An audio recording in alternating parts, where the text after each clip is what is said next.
नमस्कार, day today news Bharat देख रहे हैं आप। मैं हूं आपके साथ पूनम। हमारा चैनल आपसे वादा करता है कि हम निष्पक्ष तरीके से पत्रकारिता करेंगे। हमारा कोई भी पत्रकार किसी से कोई उपहार या फिर विज्ञापन को स्वीकार नहीं करेगा। डे टुडे न्यूज भारत आपसे वादा करता है कि हम समाज के दबे कुचले लोगों की आवाज बनेंगे और ऐसे किसी भी व्यक्ति की खबर को हम नहीं चलाएंगे जो कि भोले भाले लोगों को ठगने का प्रयास करते हैं या फिर पाखंड फैलाते हैं। और अब बात मैक्सिको की कर लेते हैं, जहां जेनजी युवा सड़कों पर उतरकर प्रदर्शन कर रहे। दरअसल अपराध, भ्रष्टाचार, सरकारी नीतियों के खिलाफ बड़े पैमाने पर यहां प्रोटेस्ट हो रहा है। नेपाल के बाद मैक्सिको में जेनजी तख्ता पलट की तैयारी कर रहे हैं। नेपाल और बांग्लादेश में हुए जेनजी प्रोटेस्ट के बाद अब अन्य कई देशों में भी जेनजी का धावा बोला जा रहा है। बता दें कि नॉर्थ अमेरिका देश मैक्सिको सिटी के नेशनल पैलेस में रविवार 16 नवंबर 2025 को प्रदर्शनकारियों ने अचानक से ही धावा बोल दिया। इस दौरान प्रदर्शनकारियों ने राष्ट्रपति क्लाउडिया शीनबाम की सरकार में बढ़ते अपराध और भ्रष्टाचार के खिलाफ प्रदर्शन किया। सोशल मीडिया पर प्रदर्शन के कई ऐसे वीडियोस वायरल हो रहे हैं जिसमें जनरेशन जी के प्रदर्शनकारियों को पुलिस के साथ भिड़ते और मैक्सिको की एग्जीक्यूटिव ब्रांच की सीट में घुसते हुए देखा गया। न्यूज एजेंसी के मुताबिक इस प्रदर्शन में 120 लोग घायल हो गए, जिसमें कई पुलिस अधिकारी भी मौजूद थे। एजेंसी ने बताया कि विरोध प्रदर्शन में कई उम्र के लोग शामिल थे। हालांकि जेनजी सोशल मीडिया पर नशीली दवाओं से हिंसा और शीनबाम की सुरक्षा नीतियों के खिलाफ प्रदर्शन का आयोजन कर रहे थे। क्लाउडिया शीनबाम अक्टूबर 2024 से सत्ता में हैं। उन्होंने कार्यकाल के पहले साल में 70% से ज्यादा की अप्रूवल रेटिंग बनाए रखी, लेकिन कई हाई प्रोफाइल हत्याओं के कारण उनकी सुरक्षा नीति की काफी आलोचना भी हुई है। मैक्सिको सिटी के सुरक्षा प्रमुख पाब्लो वास्क्वेज ने बताया कि प्रदर्शन में 100 पुलिस अधिकारी घायल हुए हैं, जिसमें से 40 को चोटों और कटों के कारण अस्पताल में इलाज की जरूरत पड़ी। इस दौरान 20 प्रदर्शनकारी भी घायल हुए हैं। इस प्रदर्शन में अधिकारियों ने डकैती और हमले जैसे अपराधियों के लिए 20 लोगों को गिरफ्तार किया है। प्रदर्शनकारी राष्ट्रपति क्लाउडिया शीनबाम के इस्तीफे की मांग कर रहे हैं।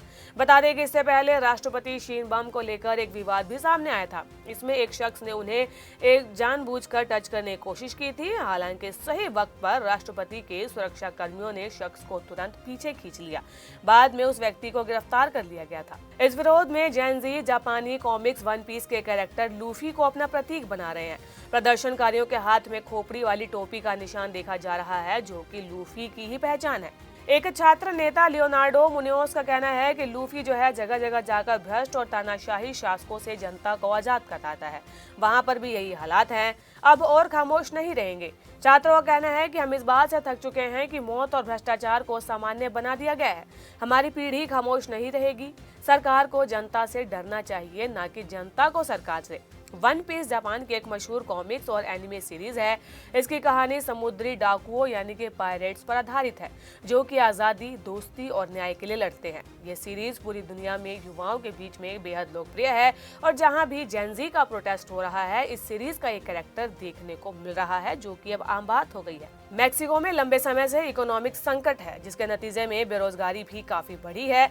मगर वहाँ की करेंसी का क्या हाल है, आइए ये भी जान लेते हैं। सबसे पहले बात करते हैं मैक्सिको की करेंसी के नाम की। मैक्सिको की करेंसी को पेसो कहा जाता है और वहां पर पेसो की पहली बार 1863 में पुराने स्पेनिश औपनिवेशिक रियल की जगह पेश किया गया था।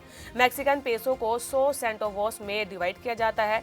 मैक्सिकन पेसो भारतीय रुपए के मुकाबले काफी मजबूत है। इस समय एक मैक्सिकन पेसो 4.84 रुपए के बराबर है, जबकि एक भारतीय रुपया 0.21 मैक्सिकन पेसो के बराबर है। कई अन्य देशों में भी करेंसी के लिए पेसो शब्द का उपयोग किया जाता है और इन देशों में Argentina, Chile, Colombia, Cuba, Dominican Republic, Philippines और उरुग्वे शामिल है। मैक्सिको में पेसो के 6 तरह के नोट चलते हैं। इसमें 20, 50, 100, 200, 500 और 1000 पेसो के नोट शामिल है। मैक्सिको एक बड़ी डेवलपिंग मिक्स्ड इकोनॉमी वाला देश है, जो कि अपनी विशाल पॉपुलेशन, प्राकृतिक संसाधनों और मजबूत व्यापारिक संबंधों के बल पर दुनिया की 13वीं सबसे बड़ी अर्थव्यवस्था है। सर्विस इंडस्ट्री और कृषि जैसे प्रमुख क्षेत्रों में अर्थव्यवस्था ने हाल ही के वर्षों में ग्रोथ दिखाई है।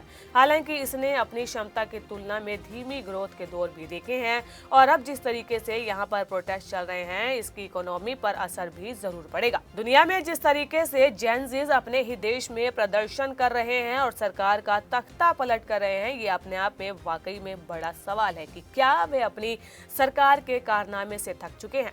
इंटरनेशनल खबरें आपको ऐसे ही दिखाते रहेंगे। Day to day news Bharat को लाइक, शेयर और सब्सक्राइब करना बिल्कुल भी ना भूलें। नमस्कार।